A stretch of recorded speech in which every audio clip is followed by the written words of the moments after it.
Hello and welcome to the Maths Matrix. My name's Rebecca and in today's video we're going to be doing division.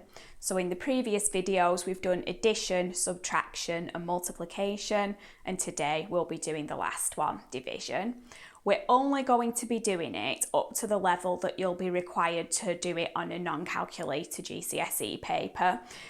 So we're not going to concern ourselves with overly complex long division or anything like that, because in my experience it just doesn't come up on a non-calculator paper. So we're only going to do those aspects of division which repeatedly do come up on a non-calculator paper and which can stand to cost you marks if you're not able to do. All you'll be needing for this lesson is paper and a pen and a little bit of knowledge of your times tables. So you should be able to say count up in threes or count up in fours, but that's all you'll be needing for today's lesson. As before, I'm going to put a list of questions on screen. If you know that you would be able to do those confidently, then you can just skip this lesson and move on to the next one. But if there's some of those questions, particularly the ones concerning decimals, that you think you wouldn't be able to do, then stick with the video. I'll show you how, and then at the end I'll put them up again. So here are the questions now.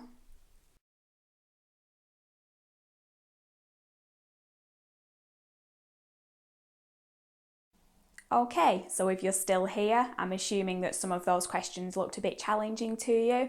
So stick with the video, I'll show you how to do them, and then at the end I'll put them back up again, and hopefully by then you'll be able to do them. All right, so let's get started. Now, in the very simplest form of division, where there are no remainders and things divide exactly, we'll start there. So if we have, let's have 640 divided by 5, okay? So what we'd do first of all is we'd set it up using what a lot of people call the bus stop method, which just means you put what looks like a little bus stop shape around the 640 and then you put the 5 on the outside. So if I'm ever going through non-calculator paper questions and I say set it up bus stop style, that's what I mean. I mean set it up like that. So you want the number that comes first, which is usually but not always the biggest number, inside the bus stop, and you want what's usually the smaller number, the one that comes second, outside. And then we ask ourselves, how many times does 5 go into 6? It's worth mentioning here that divide does mean how many times does something fit into something else. A surprising amount of people don't actually know what divide means. So 640 divided by 5 is really asking how many times would we have to add 5 together in order to get 640, or in other words, how many times does 5 fit into 640? So to do this, we would say, how many times does 5 fit into 6? Well, it fits in fully one time, because 1 times 5 is 5, but then there'd be 1 left over, 1 remainder. So that leftover 1 we put there in front of the 4. So we say, how many times does 5 go into 6? Once, remainder 1. And then we say, how many times does 5 go into 14? It goes in 5, 10, the next number along would be 15, so it fits in 2 full times with 4 leftovers, because 2 5s are 10 and there'd be 4 spare ones to take us up to that 14. And then we'd say, how many 5s go into 40? If you don't know that off the top of your head, then count up on your fingers. So we have 5, 10, 15, 20, 25, 30, 35, 40. So there's 8 5s in 40. And as I've said in previous videos, you are never too old to count on your fingers, so do that and get it right rather than trying to rush or guess and get it wrong. So 5s into 40 goes 8 times. And that means that 640 divided by 5 is 128. Okay? So let's do another one. Let's do 741 divided by 3.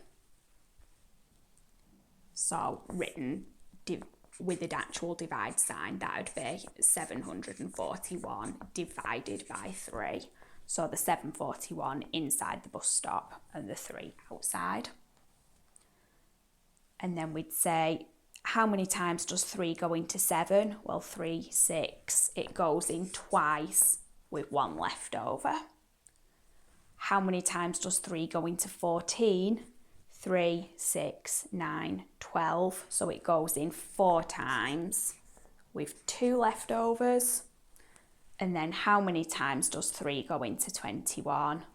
3, 6, 9, 12, 15, 18, 21. So it goes in 7 times. So the answer to that one would be 247. Show you one more and then you can try some. So let's have 639 divided by 9. So then we'd say, how many times does 9 go into 6? In this case, it doesn't. 9 is bigger than 6, so it doesn't go in any times at all, which means that all 6 are left over. So it's the 6 that's the remainder, not the 9. So how many times does 9 go into 6? It doesn't. So all those 6 are now leftovers. And then we say 9 goes into 63 7 times. 9, 18, 27, 36, 45, 54, 63. So 7 times. And then 9 goes into 9 once. So the answer to that one would be 71. Okay. So what I'll do now is I'll put 2 or 3 up for you that you can try, and then we'll go through them. So if we have, let's have 836 divided by 4, and let's have 513 divided by 3, and let's have 745 divided by 5. So as before, if you hit pause, try those, and then when you've tried them, hit play again and I'll go through them. All right, so 4 into 8 goes twice, exactly twice, so no remainder in this case. 4 into 3 doesn't go any times, and so all those 3 are left over. And 4 into 36 goes 9 times, so 209 is the first one. Next one, 3 into 5 goes 1 time with 2 remainders. 3 into 21 goes 7 times. Again, count on your fingers if needs be. 3, 6, 9, 12, 15, 18, 21, so 7.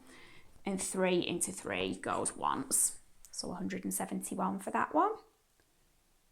And then 5 into 7 goes once with 2 leftovers. 5 into 24 goes 4 times. 5, 10, 15, 20 with 4 remainders. And 5 into 45 goes 9 times.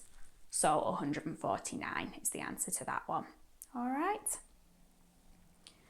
So that's where the numbers divide exactly. Now, sometimes that won't be the case. Sometimes you don't get a whole number answer. So let's look now at some cases like that. Now, at infant school and junior school, if things don't divide, so if we take something like, let's take 95 divided by 2. At juniors, what you tend to do is say 2 into 9 goes 4 times. Remainder 1. 2 into 15 goes 7 times, and then you usually just write the remainder on the end like that, R1, meaning that the overall answer is 47 full times with 1 remainder, 1 left over.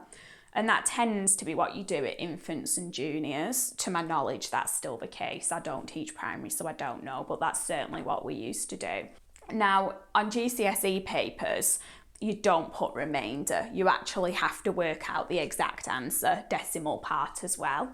So if we look again at 95 divided by 2, so if I put the 95 there and put the 2 outside, and I'm purposely choosing quite a simple one to start with. Some of you might already know the answer in your head for this one. But 2 into 9 goes 4 times, 2, 4, 6, 8, with 1 left over. 2 into 15 goes 7 times, and there's 1 left over. So what we're going to do is we're going to put 0.0 after the 95. And that 1 that's left over there, we're now going to bring there. So we said 2's into 15 goes 7 times, remainder 1. So we put 0.0 and put that remainder in front of the 0. So that now we can put a decimal point above the decimal point. So just like in adding and subtracting, decimal points go directly above decimal points. So that now we ask ourselves, what's 10 divided by 2? Or how many 2's go into 10? 5. And that is exact, no remainder. So that the overall answer to that is 47.5. So we don't use remainders, we use decimals instead. So if we have a look at another one, let's have 673 divided by 4. I've written it a little bit high, I'm sorry, I hope you'll be able to see. So I'll just put a line there and squish it in above. So in this case, we'd say 4 into 6 goes 1 time, remainder 2. 4 into 27 goes 6 times. 4, 8, 12, 16, 20, 24. Next one along will be 28, which is more than 27. So it goes in 6 times with 3 leftovers. And then we say 4 into 33 goes 8 times. 4, 8, 12, 16, 20, 24, 28, 32. So it goes in 8 full times, but there is going to be a leftover. So I'll put 0.0 and I'll put the leftover one there. Then 4 into 10, decimal above decimal in my answer. 4 into 10 goes twice. And again, there's going to be a remainder because 4 2's are 8, so there's going to be 2 leftovers. And then 4 into 20 goes 5. So the answer to that one will be 168.25. Okay. I'll show you another. Just have a quick look on my screen to see if I can fit it in there. I'm not sure. Oh yeah, I can fit another one in the bottom there. So if we have, let's have 726 divided by 5. Okay. So 5 into 7 goes once with 2 leftovers. 5 into 22 goes 4 times, again with 2 leftovers. 5 into 26 goes 5 times, remainder 1. So I'll put 0.0 and put my remainder there. And then 5 into 10 goes 2 times, decimal point above the decimal point. 5 into 10 goes twice. And then there's no remainders, so there's nothing else that I need to put after that. And the answer is 145.2. What you can do if you like is what I sometimes do if I don't know how many things I'm going to have going on after the decimal point. You can just put 0.000 and put a few of them in to start with if you like. So if we were to have, let's say, 4 into 947.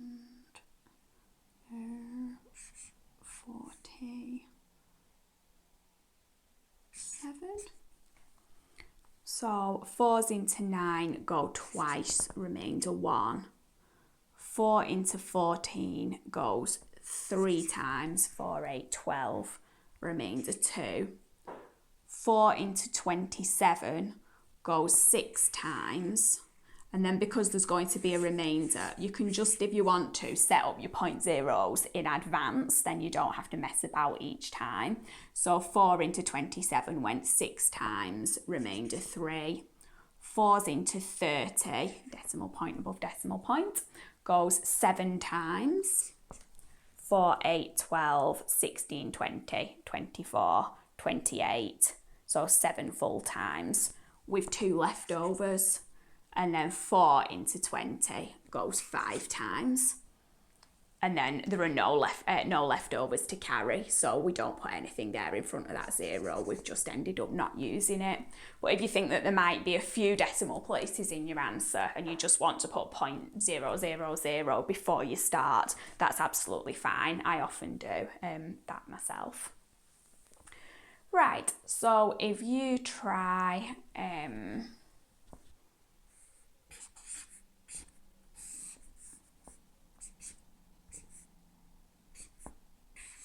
that one, and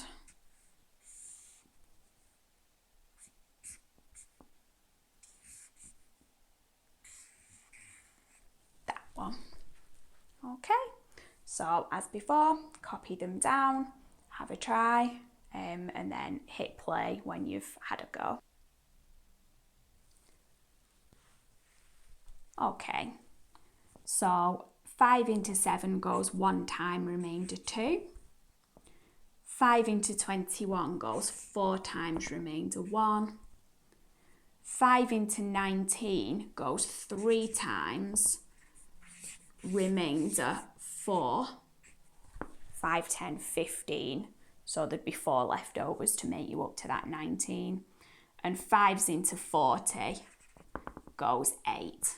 Remembering to put decimal point above decimal point. And then because there's no remainder there, 5 goes into 40, 8 exact times. We don't actually need any spare zeros that you might have written. So your overall answer is 143.8.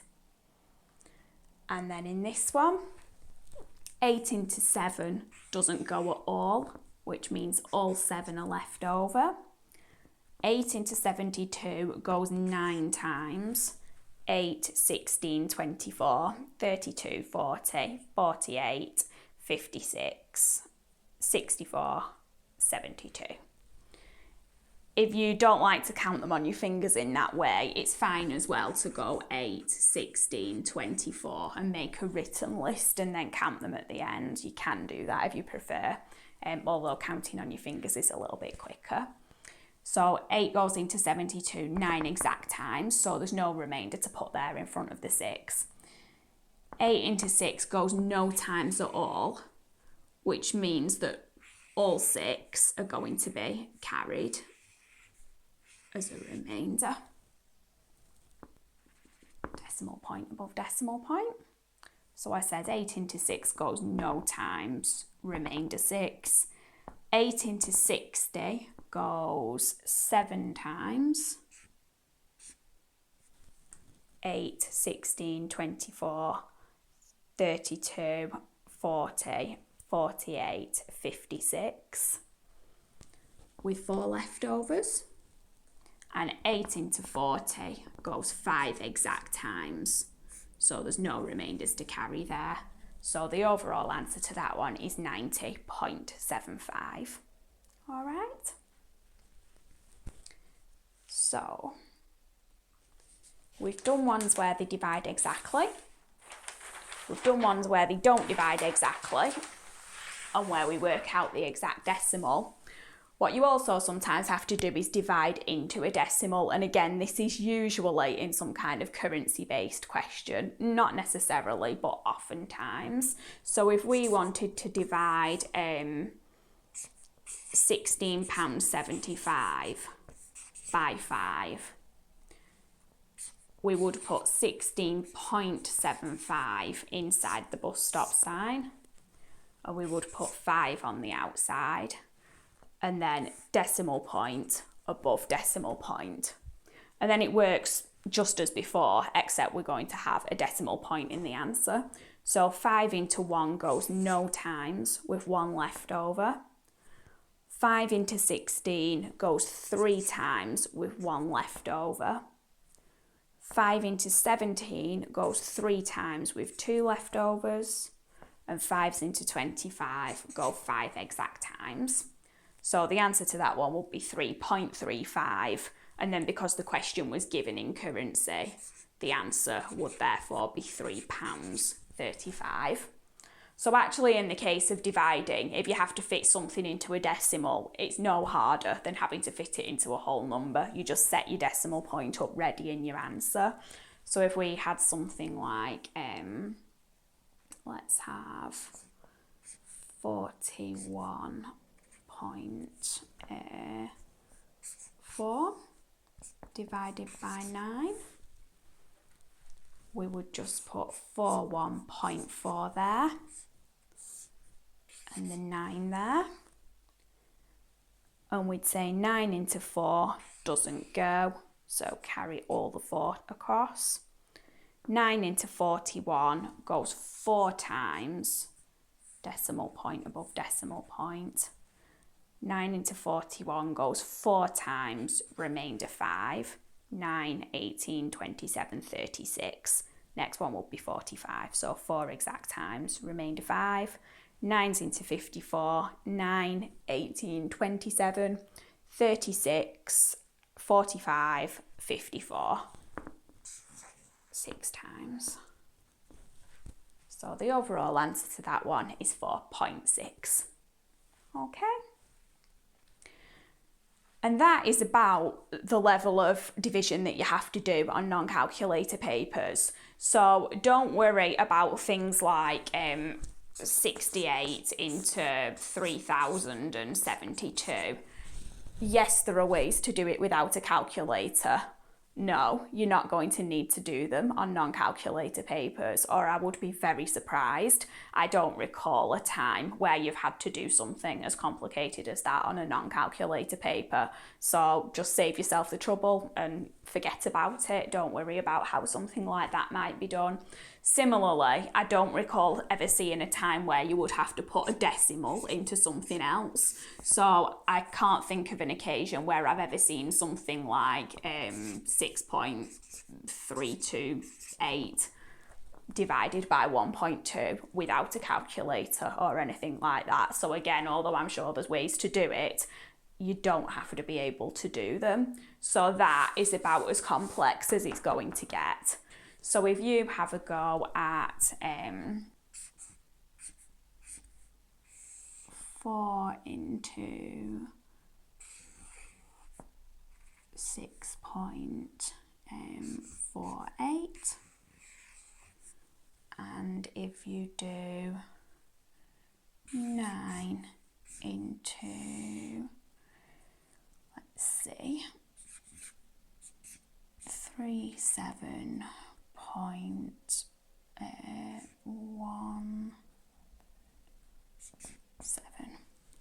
Okay, so if you have a go at those, copy them down, hit pause, try them, hit play. I'll go through the answers.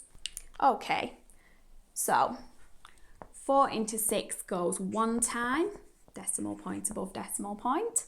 4 into 6 goes 1 time with 2 leftovers. 4 into 24 goes exactly 6 times. And 4 into 8 goes twice, so 1.62. 9 into 3 goes no times with 3 leftovers.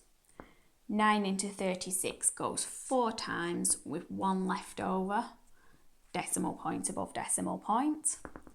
9 into 11 goes 1 time with 2 leftovers. And 9 into 27 goes 3 times. So 4.13 would be your answer there. Before I go, there's just 2 more little things I want to mention about division that I see sometimes trip students up. The first one is regarding 0. I've said before, no 2 numbers cause as much confusion in maths as 0 and 1. So if we had 806 divided by 4. We would say 4 into 8 goes twice. 4's into 0 doesn't go. You can't put anything into 0. 0 divided by anything is just 0. Because if you've got nothing, if you've not got a cake and you share that cake between all your friends, there was no cake, so you all have no cake. So 0 divided by anything is always 0. So 4's into 0 just is 0. And there would be no leftovers either. There would just be nothing. So 4's into 6 would be the next part that we'd do. And we'd say 4's into 6 go one time with 2 leftovers. So we put 0.0 and write those 2 leftovers there. So that 4's into 20 is 5. Decimal point above decimal point would make that 201.5. Let me do another one with you. As you can see, I tried one there and it didn't work out. I'd picked a wrong number. Let me try again. So if we have 906 divided by 3, we'd say 3 into 9 goes 3 times. 3 into 0 goes 0 times. And 3 into 6 goes twice. So the answer to that one would be 302. And finally, sometimes I see people who don't know their times tables very well. They might attempt to do something like 72 divided by 9 using that method as well. So sometimes I see people set that up like that. And then they say 9 into 7 goes no times, remainder 7. And then they realise that what they're then left with is 9 into 72, which is exactly what they were starting with in the first place. So if you get to a situation like that where you have 9 into 7 doesn't go, and so you end up asking yourself the same question that was posed at the beginning, all that means is that the answer is small enough that it can be counted on your fingers. So it means you didn't need to do the bus stop method at all. It was little enough to count up on your fingers. So in this case, 9, 18, 27, 36, 45, 54, 63, 72. So the answer was just a single digit answer. The answer was just 8. So if you ever set up bus stop division and then it all seems to fall apart, it's because the answer was small enough to just work out. And if you don't know it, then embark on either counting on your fingers or making a list like that until you actually get to that number there. Okay, so I hope that helped. I'm going to pop on screen again the questions that I showed at the beginning, and hopefully now you'll be able to do them. You'll be able to have a try and just check them using your calculator or the calculator app on your phone. As I said, for addition, subtraction and multiplication, this is the kind of thing that needs to be practiced little and often in order to get good at it. But it is worth putting the time in because it will matter on a non-calculator paper. As before, you don't need to go looking for worksheets. You can just think of a number and divide it by another number and then check it on your calculator. Be sure to include a few decimals as well. But if things don't divide exactly, it doesn't matter. You can just do the 0.000 thing and carry your remainders across the decimal point. So you can think of any number and divide it by any other number and just practice little and often until you get good. Thank you for watching and see you next time.